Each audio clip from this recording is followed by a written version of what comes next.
one with the First Peoples, the Indigenous peoples. Yet they approved this very controversial project. And I just heard this morning that at least 3 chiefs of those territories affected by the pipeline have decided to take the government to court. Yeah. And to me, you'll see more actions like that. With all due respect, you know, with the political commitments, many chiefs have said after the election last October, October 2015, that they welcomed the change. Obviously, it was easy to do better than Harper as a prime minister, but that they have a responsibility and an obligation to remain cautiously optimistic. And to me, this is where we stand, because we cannot, you know, overnight forget what happened, you know, over the last 50 years and turn a blind eye to a person that will say the right things. And to us, this kind of perception, you know, from our peoples is gaining ground.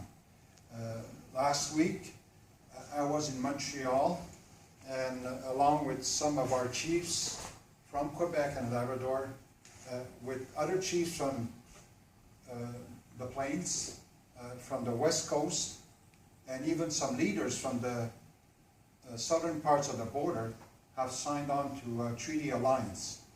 And it really speaks to our opposition to the expansion of tar sands in Alberta.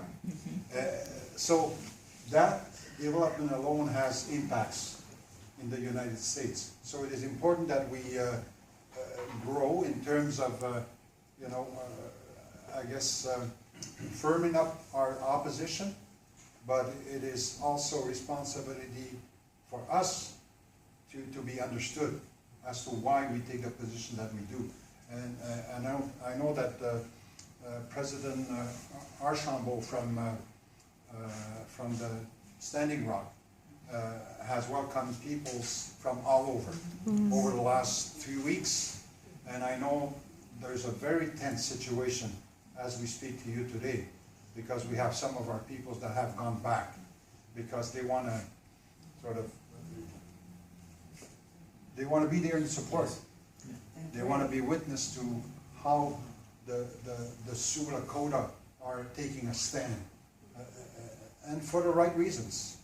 And over there, they have the same reasons as we do here concerning this resource. So, to me, it's going to be growing, especially in light of what I see as a very clear evolution internationally in terms of Indigenous case law.